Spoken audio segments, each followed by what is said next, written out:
Christian Parenting.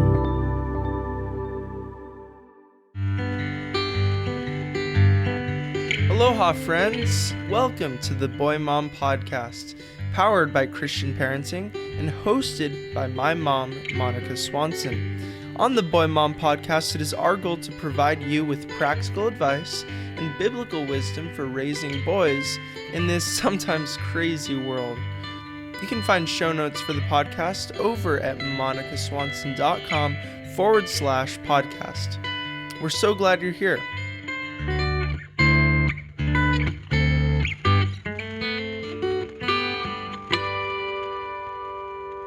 When they become young adults, when they're transitioning, even in high school, I think this starts.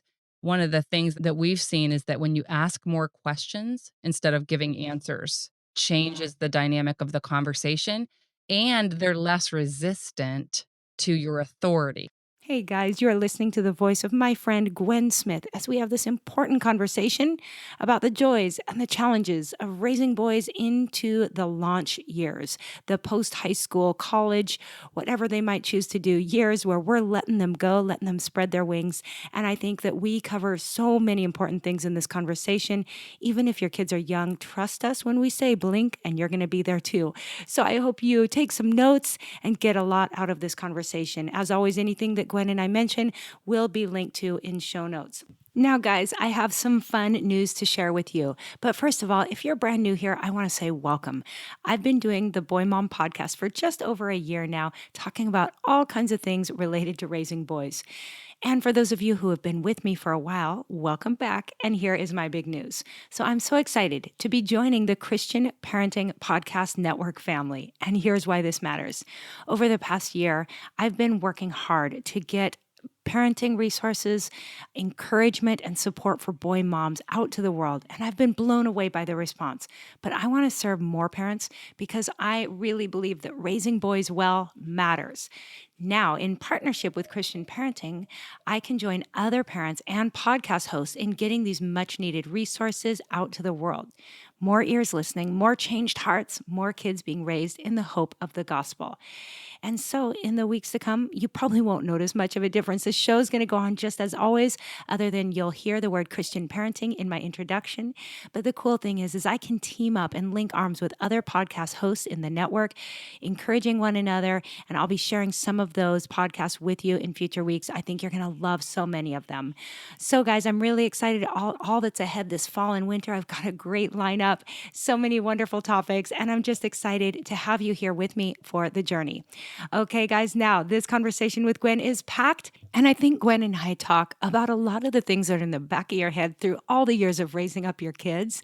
So I hope this is an encouragement to you, and be sure to share it with your friends who are getting close to that season of launching their kids as well. So find a comfy seat or slip on your sneakers if you're going to take a walk.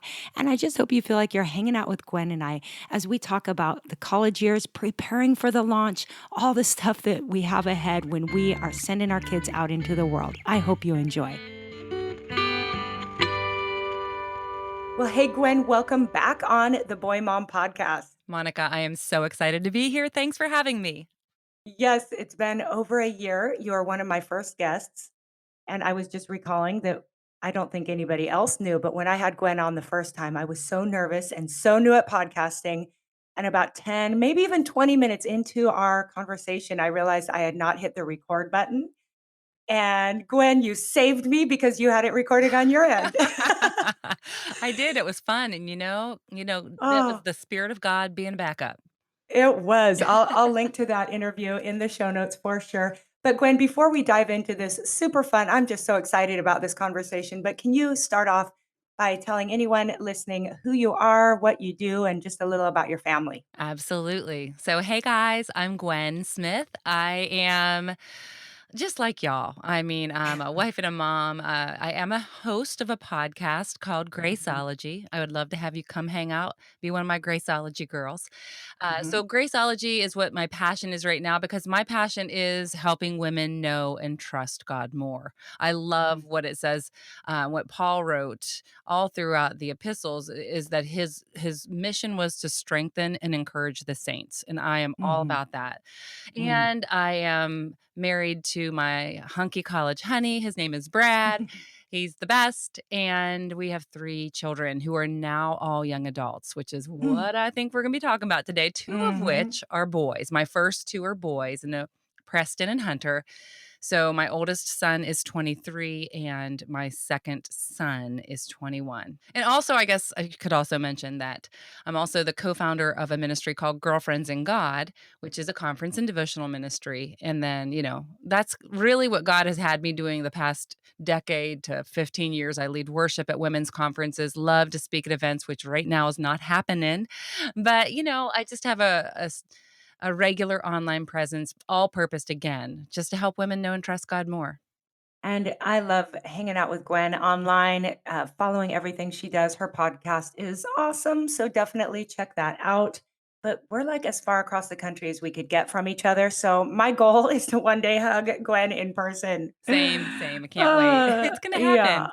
it is. It is. I'm like dreaming about that.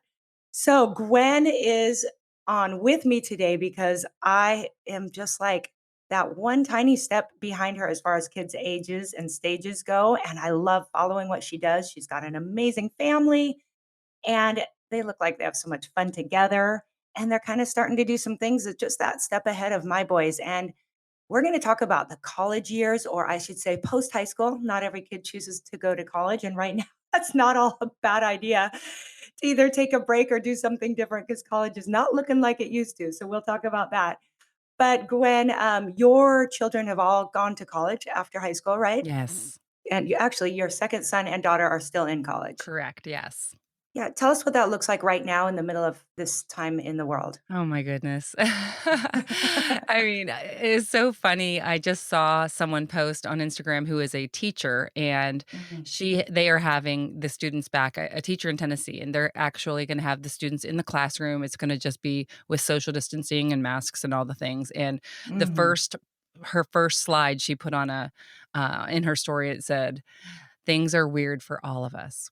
Mm. And Mhm. I was like, "Oh my word," right? If there was a Right. like button on a story, I'd be clicking Yep. it. But so Yep. that's, for where we are right now, my middle son, Hunter, is a rising junior at the University Mhm. of North Carolina, and he will be going to campus. They will have what's called a hybrid of classes. And actually, my daughter, who is a rising sophomore heading to Wofford College in South Carolina, that's the same. They're both gonna be reporting to campus with very significant, uh, new policies regarding social distancing and wearing masks, and my daughter's a college athlete, she's a volleyball player, and so they're actually still defining and figuring out what that's gonna look like, what their season's gonna look like. So in such a time and season of so many unknowns and so much disruption to what we would air quotes call normal, it's been a challenge, but it is really, oh man, what a lesson in flexibility, and and that's really a huge part of adulting. And so I Oh, it think is. in that regard,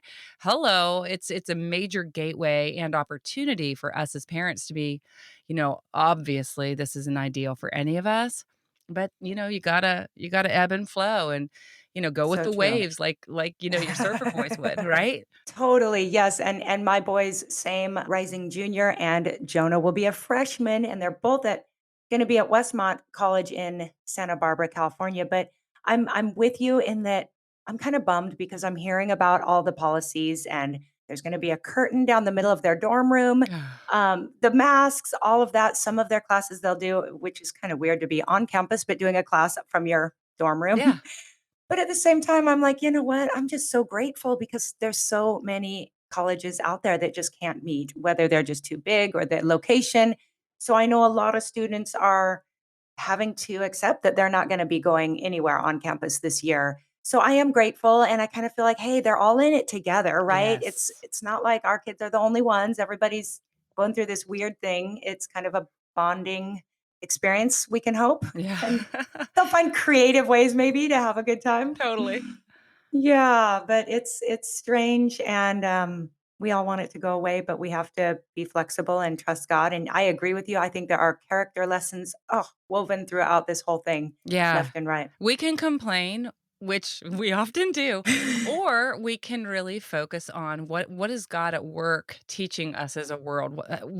Where do we need to see him more, and where can we join him? And it's really, in fact, I was reading this morning in Colossians, I'm going to say chapter 2, where it says, or maybe it's 2 or 3. And it says, do not focus on things of this earth, but instead, think on heavenly things. And I was like, man, if I just read that verse, what would that look like today? And that kind of, that's why as a mom, it's hugely important that we first and foremost stay in the word, so that when we have these children, whether they're 3 years old or whether they're 23 years old, we can be having age appropriate conversations. It's very easy for us to focus on the things in front of us, the things that are seen versus unseen. Yes, amen. That is so true. And I'm going to just take a second to do a little shout out of a study that Gwen got my family onto this summer. So over 20 years ago, I can't even remember, but I'm sure it was before I had kids. But I remember, and some of you listening might remember, though this might age me. And Me too, but me too. oh yeah, over 20 years ago, the study Experiencing God was out, and it seemed like all the churches, a lot of small groups were going through it. And I remember it was really life changing for me back then as a younger believer. And then I kinda tucked it away. It's probably in one of my bins with all my old favorite studies, but this spring, I was talking to Gwen, and she told me that during the quarantine, her family was going through experiencing God. And I was like, "Wait, what a great idea. We've got these, young adults and older teens." And so I ordered the Experiencing God study book, which I will link to in the show notes. And my family is, I think we're on week 9. We're just wrapping up week 9, and it has been so good. So I'm hearing some of your language, Gwen, and I'm like, "Yep, that's experiencing God stuff." Totally. What is God doing in the middle of all this? And how can we experience him in the midst of it? I love it. Well, ultimately, that needs to be the perspective, whether we're talking about momming and parenting, or whether we're talking about watching the news or talking to a neighbor from 6 feet or more apart. I mean, there is so many swirling details of our lives. It's very easy to be distracted first and foremost. One of the guests I had on my show on Graceology last year was John Eldridge, and he was talking about getting your life back. He's like, we are such a distracted culture. It is so important that we are sit and we are still before the Lord, that we just will allow our soul to experience healing. And I just think that in terms of God's presence in our lives, there is the awareness of his presence is what's most important for us, because he's always there. He is Emmanuel. He is God is with us. And Psalm 139 talks about that so extraordinarily. David talks about Mhm. his inescapable presence. Where can I Yes. go from your presence? If I go to the heights, you're there. If I go make my Yes. bed in the depths, you're there. And he Right. talks about the fact that God's presence, like, it envelops us. He is always with us, but our awareness of his presence and the work around us is really what needs to be heightened, and that's going to happen when we get with him. Mhm. Oh, I love that. And I know a lot of the listeners out there have young kids, maybe just Yeah. babies even. And even in those days, God is so near, and how we can just attune our heart to hear his voice in those quiet moments through his word, through our circumstances. Oh, it's such a game changer, and it brings so much joy to life when you just take that shift, and Yeah. focus in on what he might have for you that day. And my family's just been having a blast, and really each of us experiencing things different. I feel like it has really been a game changer. So especially if you have older kids, that might be a great study to go through together. But thank you again, Gwen, for tipping me off to that this quarantine spring and summer. Absolutely. And I would like to just say to any of your listeners who do have the littles, if you've got the Mm, littles and you're overwhelmed with all of the things that you already have to do on a given day, or now you're having to homeschool, or, I heard an actual homeschooler said, no, that's not homeschooling. You guys are learning from right. afar, learning Right. from a Yeah. distance. Um, but Yes. but if that's you, this is not another box for you to check. It is foundational in terms of what's going to fuel you so that you can. And so it's going to look different in every season. And that's where I would speak grace to you, and don't beat yourself up for quote unquote, not doing quiet time right, just seek God with your children. Say, "Hey guys, let's read the word together. Let's pray about our day." There's a lot of ways we can incorporate this into momming, even if you've got the littles, but also just give yourself grace for whatever Yes. season you're in as a mom. Yes, absolutely. Such good words. Thank you for that. And also to those with young kids listening, Gwen and I are going to talk today about this post high school season. And for some of you, it might seem so far away, Mm. but I think Gwen and I will agree with the idea that really you're going to blink and your kids are going to be there too. So this is not as far away as it might seem. And what we would love to do is just cast a vision, hopefully a positive and encouraging vision for how great it can be to launch our kids post high school into the great big world. And it is not without challenges. We're going to talk about the good, bad, and everything in between. But we want to cast a vision for the fact that what you're doing today, whether you've got a baby in your arms or a toddler or an elementary student, what you do today is going to help shape your relationship with your kids, shape their hearts, prepare them for that day. Because ultimately, our job as parents is to prepare our kids to not need us anymore. Yeah. And, we don't want to hear that when they're little and we just want to hold on to them forever.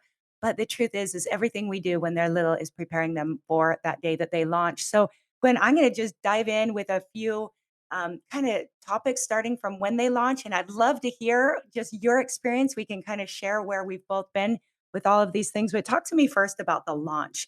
You had a son first. And so, what was that firstborn launch like? Well, I feel like the launch really begins in high school because Mm, there is yeah. such an independence, especially when you're heading into the years of the driver's license and that freedom where I really say the launch begin I would have to say that, yeah, because when you are training a child to drive, first of all, that's stressful. Yeah. For me, I was Yeah, we've got one right I don't now. ever wanna be in a car with you guys Uh, again.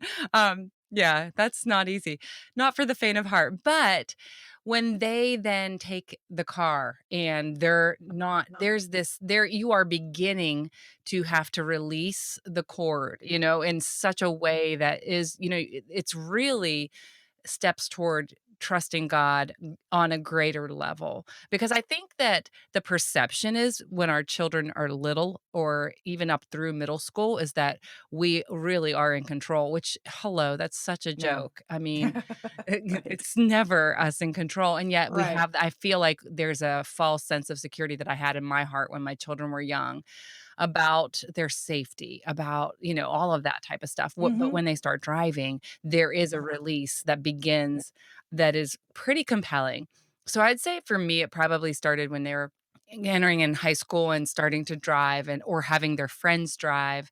Oh, yeah. That's even worse That's depending even on the worse. friend. I don't know. Yes. But Yes. so it changes the way you pray, but it also changes the way you communicate. So for me, even with high school, I would say one of the biggest things that prepared them and prepared me, which I think both are important, was being present, but not being prominent when it comes Mm. to public.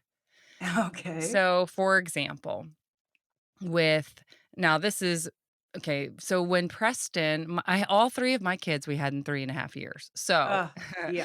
when they were in high God bless school, you. I know at one point I had a senior, a sophomore, and a freshman all in high school. And Whoa. our kids, Wow. yeah, went to the local Christian academy. And so we had some really cool opportunities with a lot of family and community and just a lot of really cool athletic I have athletic kids, so we were always on a field or on a court.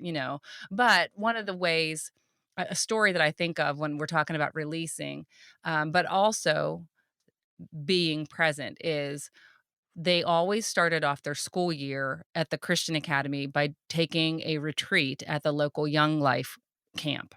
Okay. And so it's the whole high school. It's a blast. It's called Windy Gap, and they all compete against each other while they're there. There's obviously a great speaker and lots of good worship, but they're like in competition with all kinds of things. So the seniors versus the juniors versus the sophomores versus the freshmen. So fun. So much fun, and the goal is for the seniors to win every year. It ends with Yeah. this big tribal crazy tug of war. It's a blast. Oh, Well, I love it. yeah, and it was, like, one of the most special times of the year for all 3 of my kids throughout high school. Well, the year when Preston was a senior and then Hunter was a sophomore and Kennedy was a freshman, I had been asked for years if I could go to Windy Gap as one of the parents who serves in the cafeteria, and all the moms kinda hang out, and we just serve we literally it's crazy how much time you can spend serving kids at a camp, Yep. but there is a little bit of free time. Well, I'll never forget when I let the kids know, Preston in particular, who was my senior, that I would be joining them at Windy Gap, you know? I Uh-huh. didn't necessarily ask permission, and I'm glad I Right. didn't, because Right. I actually even spoke with Preston about this. He said, I don't know that he was overly thrilled that I was coming, Mm, on the aw. front end. He said Yeah. I was probably indifferent, but you know how teenagers can be a little careless with Yes. their words, and I think I was Mhm. like, "It's okay, I'm just gonna be serving you," and, but it ended up to be such an amazing experience because it was a shared experience. It was so what began with indifference on his end bec became grateful, and we talk about it later, the fact that initially, he might not have if I would have said, "Do you want me to come?" He might have said, "Probably not, mom." But Mhm, mhm. instead, I talked to other parents and, "What kind of experience is this? This is important." And it was such an amazing shared experience. So for me, when you are transitioning to releasing your child and them advancing towards adulthood, whether that be college or the military or just moving on into the workforce as a young adult, I think shared experiences are really important, and that's different you know, than helicoptering. It's not. Yes. And I Yes. was very intentional to make sure he had his own space. Mhm. But what was super cool is that when him and his friends, found out which table I was serving, that's the one they sat at. Nah. Oh, there Yeah. we go. There Yeah, we so I got go. to serve them lots and lots of pancakes, lots and lots of, all the things. Oh, I kept it so coming. Yeah, fun. but it was a I love blast. that. I love that. And I think that is just one of those things where from the time they're little, we need to keep taking notes, keep observing, okay, how far do I move in? How far do I pull back? What's the best thing for this age and stage because it is going to change as they grow up and we don't want to completely release. Like there's that gradual process. So Yeah. I love that story. So good. And then when Preston went away, remind me, how far did he go from home? Was this a big move or not? When Preston went to college, he was 2 hours and 20 minutes away. The University Oh, of North Carolina, yeah, it's okay. it's a I think healthy that's drive. ideal. That's Yeah, ideal. You can get exactly. there if you need to, but it's not like they're stopping in every afternoon. It's true. Now, here's one thing that I will say is that in preparation, I would really strongly encourage y'all to be, implementing what Dr. Kevin Leman calls reality discipline. Mhm. Okay, so Amen. Yep. I remember when the kids were little, I read a book called Making Children Mind Without Losing Yours. Oh, yes. Yeah, Uh-huh. and that's where I learned about reality discipline, and one of the ways you teach them to transition and to be responsible is with reality discipline. So, for example, he says, "You should not wake your children up for school."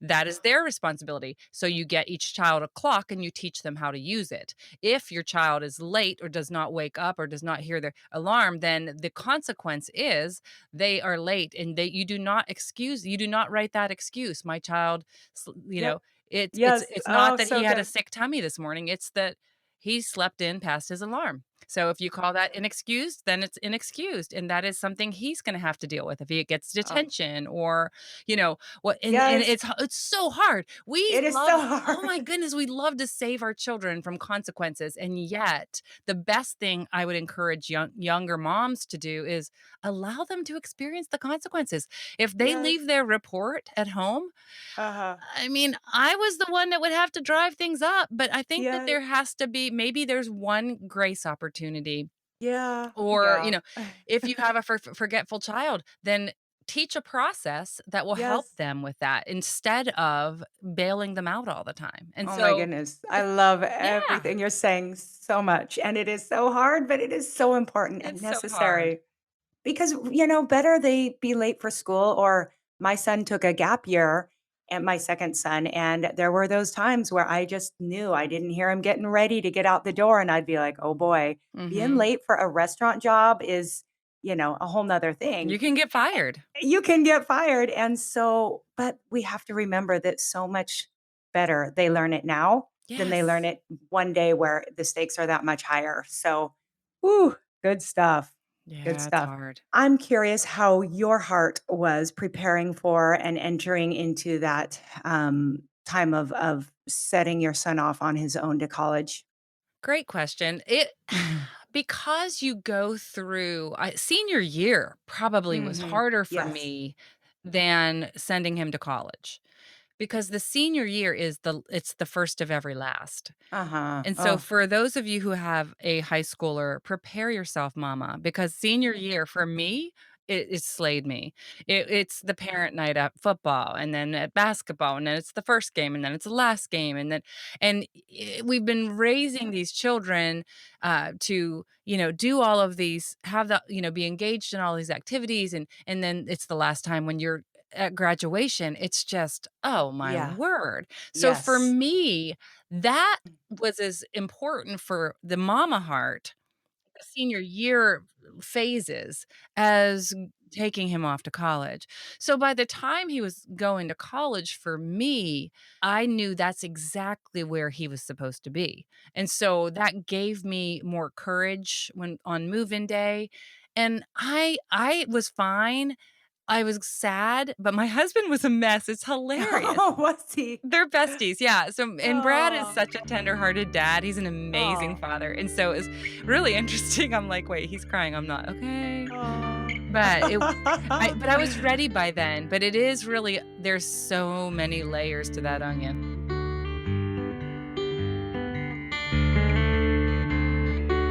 Hey guys, I hope you're enjoying this conversation, and there's still a whole bunch more to come. But I want to pause here real quick to thank this episode's sponsor, which is the Dive Homeschool Curriculum. Now, if you've been following my boys' homeschool journey for some time, you know that all three of my older boys have used Dive for their math and science classes, and my older two boys have gone on to take AP courses in physics and calculus and have passed AP tests. And my oldest son has gone on to college where he says his classes in those areas were not a problem at all because he felt very prepared through Dive. So that says a lot. I know a lot of people who are considering homeschooling or are just getting started are so worried, wondering if what you do at home is enough to get into colleges. And I'm here to tell you, my boys felt like Dive was an excellent way to prepare for college. They got scholarships and they are both studying in the area of the sciences and math. So that says a whole lot. Now, what is Dive? Dive is a Christian college preparatory, self-paced math and science curriculum with expert video instruction, video solutions, auto grading, and Q&A support. So we happen to be good friends of David Shorman, the man who started and runs the Dive curriculum. He's the one who gives all the lectures. He is an incredible man, takes my boys diving and teaches them so much in real life, and he is great on video. So I think you're going to love this. I highly recommend you check them out over at diveintomath.com. Again, it's diveintomath.com. I'll have links in show notes as well as a little more information about the Dive curriculum, but I hope you check it out. And now we'll get back to the show. Yes, yes, yes. And I felt the same way leading up to it. It was even the days leading up to because I had to fly across the ocean to take Josiah Ugh. to college. But I will say that because both of my boys took a gap year and they graduated a little bit young, so it's not like I necessarily had them home longer than most, but Right. something about them being done with high school and kind of going through those lasts. And of course, ours looked different because we homeschooled. I think, in your school situation, you probably had a lot more just big milestones and occasions to savor and really, made you reflect. Yeah. But after our boys graduated, to have one more year where they were kind of around, but not, your typical school situation, I think that helped me tremendously because it was just kind of like they were in this in between place where by the time they left, it was like, yeah, you need to go. Same. You know, So, yeah. it's interesting you say that, Monica, because with us, our kids entered school at the, average age, whatever. But what we did, our kids were in public school the first up through 8th grade, and we transitioned them to a private Christian academy at 8th grade. And so for us, my husband was very adamant. This was something that he felt strongly about and I did not. But what we did is we transitioned them to 8th grade again at Oh, the there Christian we go. academy. And I was Cool. frustrated thing. I'm just seeing dollar signs. I'm like, but that's going to be a Uh-huh. lot of extra money we have to spend. Yeah. And these kids are very smart. They're already like, top of their Yeah. class. Why would we do that? But it was more about, and this is where my husband was so wise. And Mhm. honestly, I'm so grateful. But he's like, it will give them an extra year of maturity prior to going off to college. And with boys, I could not recommend that more highly. And Yes, and me too. honestly, even if your children haven't entered school, I would, if you're on the cusp, I don't know, do I hold them back? Do I wait another year? For me, my opinion, my mama, based on our experience, give the boys an extra year. Yes, yes, yes. I'm with you. I think that's great advice. It made a difference. Yeah, Yeah. both of my sons started college at 19. Mhm. Yep, same here. Exactly. And I do feel like they are so ready now. Like, I'm just every day as we record this, um, we've still got a few weeks, almost a month before my boy's college is supposed to meet, and I'm like, "Please, God." Mm. My second son, after this gap year, he is so ready, but you know He what? needs to We're go. he needs to go, but we will just trust the Lord with all of that. So, because they weren't too far away now both how far then is Hunter away from home? Is he at the Hunter same college also or went to different? the University of North Okay. Carolina, which is Okay. wonderful. So he's 2 hours and 20 minutes, yeah. Wonderful. So, has there been any homesickness? Was that an issue? Any Okay, so this is totally different per child. Preston Mhm. is he has a lot more, he would call all the time, when he was in college, but he did that the whole way through. Now when Yeah. he initially was calling, it was really to connect, to home and to, just he did have an element of homesickness. I had a conversation with him about this recently. He said, "That's really mostly just freshman year stuff." After that, our communication with Preston has always been prolific, honestly. He played on the junior varsity basketball team at University of North Carolina, which is very prestigious, and it was a very big deal. So he played for the first 3 years of college. And one thing, even though we were 2 hours and 20 minutes apart, my husband, when he was unbelievably committed, so every home game, Brad Mhm. drove 2 hours and 20 Mm. minutes up and Aw, 2 hours and 20 minutes bless back. him. I did not I would, watch videos and, connect with him before and after. I don't like car rides, and it wasn't that I didn't wanna be there, it's just that Brad felt like that's where he needed to be, and now Preston says his Brad's willingness to do that and have a physical presence at his games is one of the most special memories Oh, of him with wow. college. So he Oh, and so there's a really and I think that's amazing. And again, I don't feel guilty that I didn't go. For me, I was, present in a different yes. way. Yes. And I think that's a really important thing, if we're Mhm. talking about every kid being different, even the way we parent is different and the needs of the child are different. But it's really been cool for Preston to communicate how special that was, the physical presence of my husband during that time. And I I think love that was that. meaningful. But there's a difference between us being absent and us being available. Yes. And I Yes. think that's a huge part of the transition process as well. So when our kids are younger, so if I would say the most important thing when they're younger to prepare you for the launch when they are on their own is to win the battles when they're young. Mm, Because wow. I mean, Monica, you and I have talked, we've Yep. talked as friends, and we both have some Mhm. stubborn children, and we have Mhm. different personalities. Yes, And yes. with my our really stubborn one, which I won't identify, let me tell you, there were so many battles of the Uh-huh. will, and Yes. it was so important that we were pressing and winning most of those battles when he was younger. And even now, he's a very strong-willed young Mhm. adult. And Mhm. and so the crazy part is it's really cool because he always had us pressing in to make sure that everything was appropriate and he wasn't ruling the roost as a child. Now it's different. We have different conversations. Even, in the times when all of our kids were home, early the in the middle of all of the lockdown, if you will, with the quarantine, you even in these times, it was like we have learned, and one of the things that Brad and I talked about is that when they become young adults, when they're transitioning, even in high school, I think this starts, one of the things that we've seen is that when you ask more questions instead Mhm. of giving answers, it Yeah. changes the dynamic of the conversation, and they're less resistant to your authority because there is a natural pulling away. That's the way God Ah, designed it. And that's yes. and that's okay. They have to become their own human in terms of their own making their choices and, adulting. Mhm. Yes. It's difficult, but that was my husband. Just he has been so wise with that. He said, "Listen, we need to ask more questions instead of giving them answers." Oh, and that can be really hard too, because Oh, we yeah. we wanna give the answers.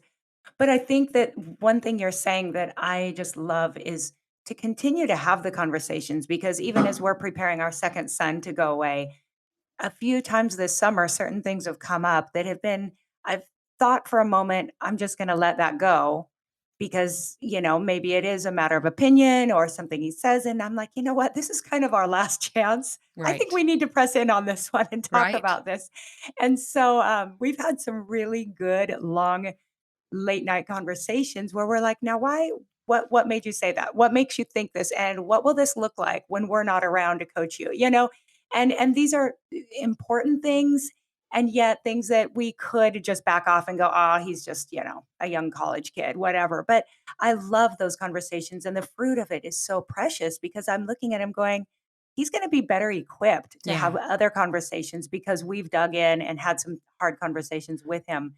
So I love that, and I think we could take notes from you and be better at asking questions because my husband and I sometimes are like, "We wanna tell him how to handle this." Well, we want to too, trust me. That's the hardest part. Yes. It's when you're in those situations, it is really okay, so in this scenario, do you feel that response was appropriate? And then when they say, if they're, yeah, justify it, just say, "Well, what makes you feel that?" What is that based on? Is that based on your personal conviction or, is it foundationally in alignment with your faith? And that's those kind of questions instead of saying, "Well, that's not what the Bible says." Totally. But Yep. asking the question and making them come up with the answer and Mhm. think through the process, it's Yeah. amazing. And yeah, another thing that I think I love that it. Brad really did well and he modeled well for us is that emotional intelligence, just for us to have emotional intelligence about when to engage them and when to circle back around. And what you just said was really important, Monica, because you said, so to have that conversation at night before bed or maybe the next morning while they're eating breakfast. Hey, that when that happened yesterday, I just would love to hear your heart on that instead of Mhm.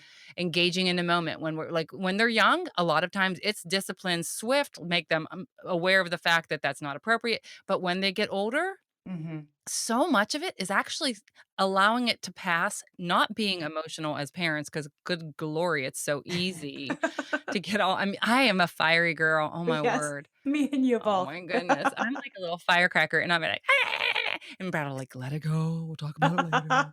I'm like, oh, there's wisdom in that. And it was Yes. so much more effective. Yes. Yes. Oh, so true. I think we could line our families up and have some serious comparisons 'cause I know. oh, it's fun. And part of this too, and this just is part of the conversation of the releasing and letting them go is they are becoming their own people and they're not Yes. going to look like us. They're not going to talk just like us. And we can hope and pray that we're passing on all the good. And yet we also have to allow them to have some opinions and to sort through things. And they're probably going to circle back around and come back to the things we've taught them. But sometimes we got to let go, and that's painful, but part Yes. of life. It is. Necessary.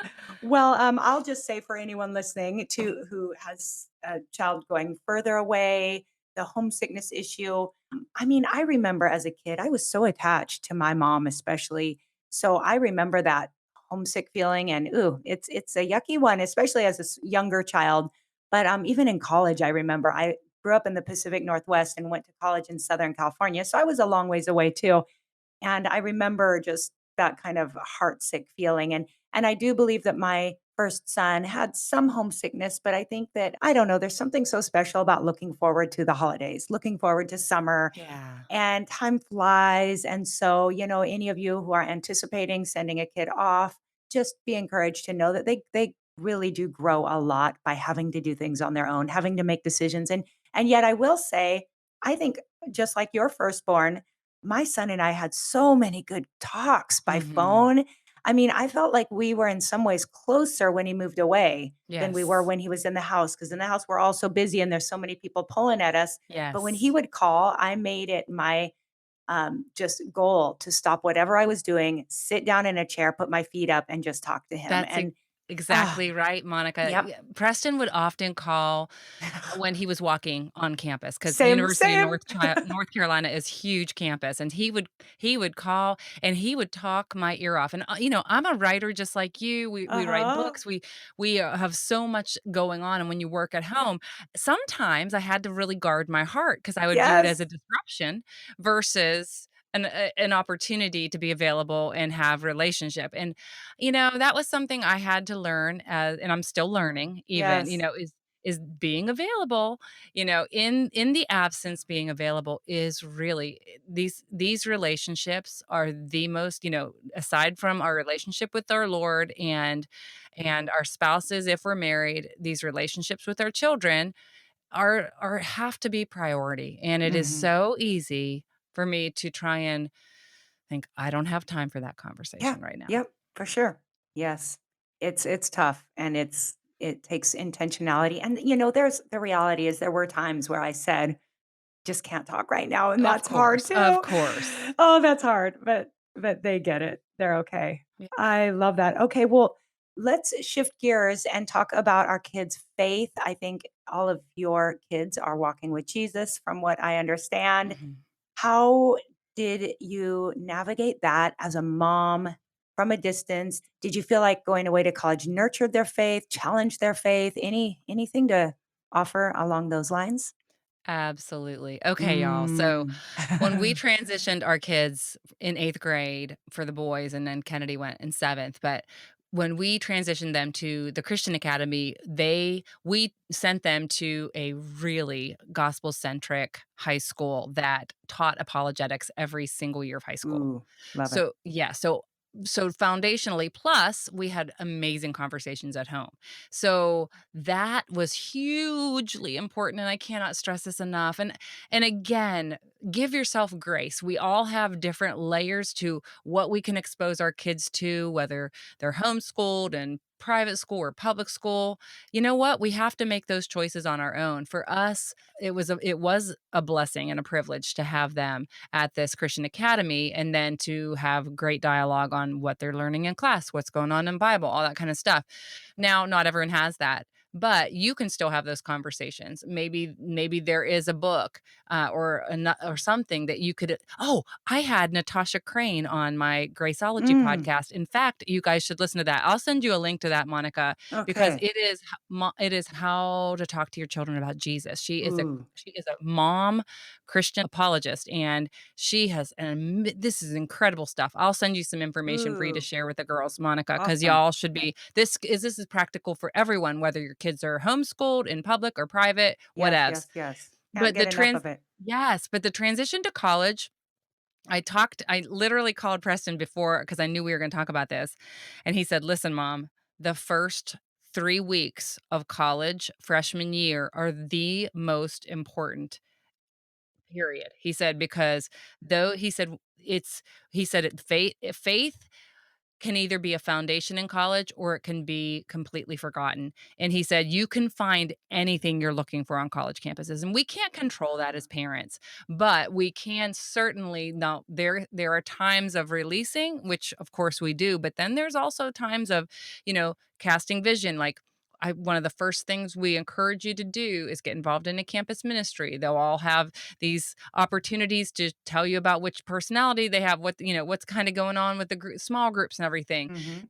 This was from the mouth of my 23-year-old. He said, literally, where you plug in early impacts everything in college. He said those Wow. first 3 weeks of freshman year, you're developing new friendships and figuring out what groups you're going to hang out with, and you have to be intentional, or your kids need to be intentional that freshman year in terms of gathering Christian community, because if you don't do it then, you probably won't do it later. And this is what he witnessed. Because Wow. he is walking with the Lord. He's very mature in his faith, but he also did get plugged in well, and he sees the difference between that versus some kids who did not get involved right away. So those first 3 weeks. So if I could just encourage y'all, if have children that are going to be heading off to college, or even to the military, or Mm-hmm. to a job, it's going to be on those first few weeks when they are on their own, that they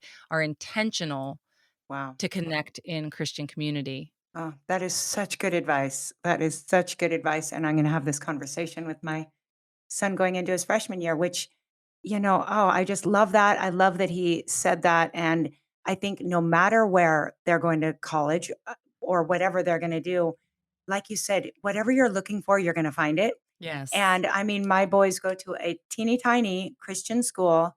And yet, Josiah has said, if he were not super grounded in knowing what he believes and why he believes it, he said, I would have lost my faith my freshman year. Yeah, I'm not surprised to hear that. And yep, Preston, yep. literally, I mean, University of North Carolina is an amazing university, but it is as carnal, worldly, and liberal Mhm. as you could possibly get, Mhm. and Mhm. the importance of to find that Christian community, to connect with other believers, and allow those to be some of the first friendships you develop. It's Absolutely. huge, huge, huge, huge, huge. Yes, and I think my thoughts on these on, what kind of college to choose for those Christian families who are trying to help their kids navigate this. I have said I almost would feel more comfortable sending my kid to a big, secular school where they have to find their community right Mm, away, where they have to cling to those other believers than some of the, air quote Christian colleges out there right. who really are teaching a liberal theology, who Josiah said his advice to all the moms out there is to really make sure your kids are grounded in knowing what they believe while they're growing up. Yes. Don't send them away until you know that they know. And I'm excited to check out Natasha Crane. I also have been reading the book, and I can't remember the author, but Mama Bear Apologetics. Have you heard of that one? Oh, I it's good. have. I Okay. have. I can't. Okay. Yes. Yeah. I'm just partway through it, but from the beginning, I just am so encouraged because she just talks about all the things we can do just as parents, because some of our kids are going to public high schools or public school Yes. all the way through, Yep. whether we homeschool or whatever kind of school we are sending our kids to. We never want to assume that they're getting what they need through youth group or through church. We need to do the work at home to talk to them. And it doesn't mean we have to know everything, moms. We Please, can't. no.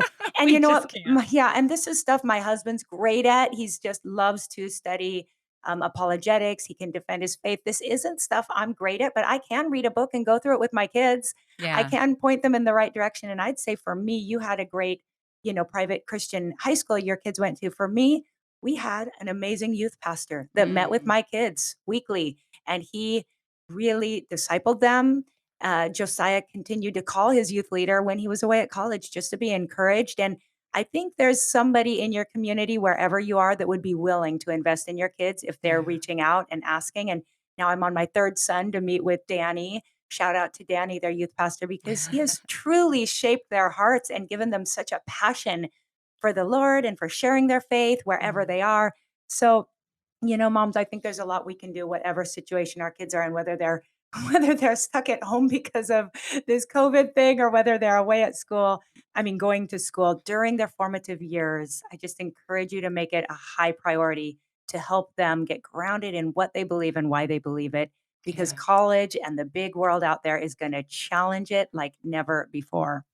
It's undeniable. The one other Hmm. thing I would say in terms of transitioning your young adult to college is definitely encourage them towards a roommate with shared values. Mm-hmm. Now that's some people are like, "Oh, whoever they give me is fine." I would say if you can, and different kids will accept different feedback, and we don't wanna be controlling and manipulative, but you do wanna have, comprehensive and meaningful conversations about the importance of having a roommate, especially freshman year, Yep. but any year, Yeah. with shared values, and Yeah. so you're gonna have different personalities, you're gonna have different study habits, but the shared values is something that I think is huge, and in fact, Preston mentioned that in my conversation with him as well, and I've seen it with both of my sons and their roommates.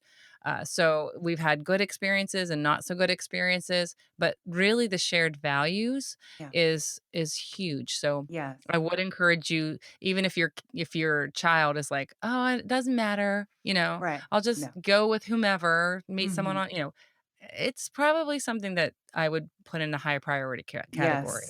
Yes, yes. That is such great advice. And pray, like for my boys, they didn't get to choose their freshman year. Wow. But I think that, mama's prayers really really worked because Josiah was just paired with such wonderful roommates, and he's continuing to want to live with the same one of them when they're in a two-man room. But it's really neat when they have somebody who they really feel a connection to, and that way it can make such a difference. I agree with you. Yes. Okay, well, my goodness, there's so much more. We might have to have a part 2 on this topic of, launching our kids and, dating. Well, wait, we haven't even talked about this. We A haven't. public congratulations are in order. Not only does college or, the launch come after high school, but what else, Gwen? Tell us what else comes after or sometime in there? Well, we were excited to have a wedding a month and a half Yeah, ago. yay. Yay! Oh, so So cool. Did he meet his wife in college? no, it's the Oh, coolest story. oh, tell us, tell Okay, us. so her dad, Preston's wife, her dad was our best man. Oh my goodness, you're Yeah. kidding. No, I'm not No. kidding. And the kids did What? not really know each other. They had interactions, like, throughout their lives a few times, but it wasn't until they were teenagers, actually, he was a freshman in college. She was a senior in high school when they kind of connected as teenagers because her sister, who had nationals in Charlotte, and so the families got together, and then that's where the kids connected and like shared on social. They became Instagram friends, whatever. Then, like literally 9 months later, we were at a volleyball tournament in South Carolina, and my kids were like, "Hey, Ogilvies are here," and we're like, "What?" Because they lived in Florida. We're like, Oh, there's no way they're at that in Myrtle Beach. There's no way." And yes. so I texted her mom, and I'm like, "Hey, are you guys like really in Myrtle?" And she's like, "Oh my goodness, we are." And I'm like, "We are too." And so we just kind of hung out, and the families got reconnected again. And Uh-huh. then like there was not even anything at all because it wasn't even time for them to date, Yeah, but they just all had a blast together. And yeah. so because they had so much fun at Myrtle Beach together, the Mm. kids, the 5 oldest between our, let's see, shared 7. So the 5 oldest came to the parents and they were like, "We wanna go on vacation next year together. Can we, like, get a house and beach and something?" And So fun. all I'm thinking is, "Are you kidding me? You're gonna talk about my family vacation and add another family?" I'm like, "Ooh, I was like, "Well, maybe. We'll talk about it. We'll pray about it. Okay, maybe." You give Yeah, one of those. But yeah. it ended up where finally, I mean, when we got home, Brad's like, "Well, what do you think?" And I'm like, "Well, I don't know. It's family vacation." But then it was like, "Well, you know what? We love them. We love them. Let's do it. Like, may as well. If the kids like love hanging out so much, then let's do it." Well, it was at that family vacation that was a shared family vacation Mm, that they took note of each other, and yes. then this summer was 3 years later, so they got married. It was Wow. beautiful, amazing, Oh. amazing. Oh, I'm so glad they were able to still have a beautiful wedding even in the midst of everything. Just so great. Yes, it was outdoor and, so Oh. it was very special. It was very special, but, Oh. before that comes dating, and so Yes, yes. for us, dating was very let's how would we say? We were just non-traditional. I mean, the America has kids, on social with phones, all the things you and I are a lot alike with this. We were way more conservative. Preston didn't get his first cell phone till he was 16, and he was Mhm. so mad that his brother and sister got it at 14, but that's a whole nother story. Um, but we always Brad and I have, instead of, we call it our mestimony, where we did not make the best choices with purity Mm. in our Mhm. dating relationship, and it led to just extraordinary consequences that I share openly in my, ministry and when I'm speaking. But because of that, have raised the kids way more open in terms of transparency, just Mhm. really when we raise them. And I believe that now, as they're young adults, has led to so much closeness. But we raised them saying the purpose of dating is to find a spouse. It's not to have someone, to do all these things with. Now, did that Mhm. mean that they couldn't go to a dance? Of course they can go to a Mhm. dance. That's Yes. fine. That's Yes. not a dating relationship, but Mhm. there's a difference. And Mhm. as a result of putting a high value on marriage when they were Mhm. young, Yes. and really saying, you're someday, speaking over your son, someday, if you become a husband, you're going to be an amazing husband. And if you become a dad, you're going to be an amazing dad. I see this in you. I speak this over you. I see your compassion, the way you gave your sister that, that piece of dessert because you knew that she really wanted it. That someday God's going to use that. And we just talked about, you know, we just put such a high value Yep. on family Love growing it. up that Yes. dating is that's Yes. the gateway to it. And Totally. biblically, you never see, "Oh, and these 2 dated for 6 months, and then they broke up and got together. She dated True. him for 9 months, and then this guy for a year and a half, and then So this guy for true. 3 years, and then she married so and so." It's not what they did. It's the purpose of Yes. dating, was to find a mate, and that can be recognizing that it's the wrong person. But so with us, the standard was, you can begin to date when you're ready to take a mate. Wow. Wow. So Awesome. that's what we ordained. Now, Wow. did one of my children wanna push that envelope Mhm. when he was 16? Yes. Yeah. So we just really engaged in a conversation. Yeah. Is this someone who you would consider marrying, who you feel Mhm. would make a great wife? And, Mhm. Yeah. yes, if you can answer that, Conversations. yes. But if you're not Yes. willing to have that conversation, then you don't Then have that, yeah, your you know motives are probably a little off. exactly. And Yes. so it Oh, just that is so really, good. A yes. and I think the other thing your family did, like ours, is your kids were just busy doing good things. They were in Yes. sports, they were tired at the end of the day, they didn't have idle time to just, like, get distracted by meaningless things, and for my son who's been away at college, he's busy there doing not only his studies, but surfing when he can and involved in ministry, Yeah. and I think Yes. that he's at that place now where that would complement his life and that would be he's ready to start thinking future. But up Exactly. until then, through those high school years, there's plenty to keep our kids busy. They Of don't course. Well, and the thing Oh. is God has a unique design and personality, and, all of those things are wrapped into each individual child. And Mhm. if they are in their teen years, which are so formative, if they are constantly looking for attention or affirmation from another person, it doesn't matter, whether it's, but in particular with dating, then especially, and see, now I'm a mom of a girl as well, and I know that Right. some of your listeners have that too. Sure. But I mean, my word, I do not ever want my children to be defined by what someone else thinks they're, good, and whether they're good enough, pretty enough, strong enough, athletic enough, handsome enough. They don't need that. So to have just friendship relationships, learn to connect with other humans, but to grow into the person that God designed you to be, to thrive in who you are before you come in this pursuit of figuring out who you could potentially be in relationship with another person. I think that's a gift to them, and we Yes. really positioned it as such. Like, God Mhm. designed you so uniquely. Figure out who you are, figure out what you love, figure out Mm. what you want in the future, and Mhm. allow that Lord to work on refining your own character, your own interests, so Mm. that you can have this time of Mm. development. And I think that's huge. Oh, that is so good. I love that, and I think that's such great advice for anyone listening to kinda develop that as a vision when the kids are young and Yes. begin to speak into that and, just it will happen more naturally if you're mentally prepared for that when they're young. Oh, Gwen, thank you. This could go on and on. So I'd love to have you back on.